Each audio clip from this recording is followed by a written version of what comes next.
Maka Rasulullah pernah ditanya, "Ya Rasulullah, ada orang baik agamanya, bagus ibadahnya, tapi dia meneteskan air mata orang tuanya, dia mengecewakan orang tuanya." Apa kata Nabi?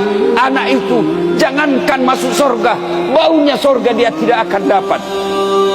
Bersyukur kita yang masih hidup orang tuanya, meskipun sakit, meskipun menderita orang tua kita, lalu kita merawatnya bertahun-tahun. Ketahuilah, orang tua yang dirawat itu Allah tersenyum kepadamu karena engkau merawat orang tuamu. Tidak semua anak diberikan kesempatan untuk merawat orang tuanya. Umar bin Khattab pernah bertanya, "Ya Rasulullah, saya tahu tidak mungkin saya melihat wajahnya Allah di dunia, saya tahu tidak mungkin saya bisa melihat Allah di muka bumi ini, tapi saya mau ingin bagaimana supaya Allah tersenyum kepadaku." Maka Nabi menjawab, "Buatlah ibu bapakmu tersenyum, maka Allah pasti tersenyum kepadamu."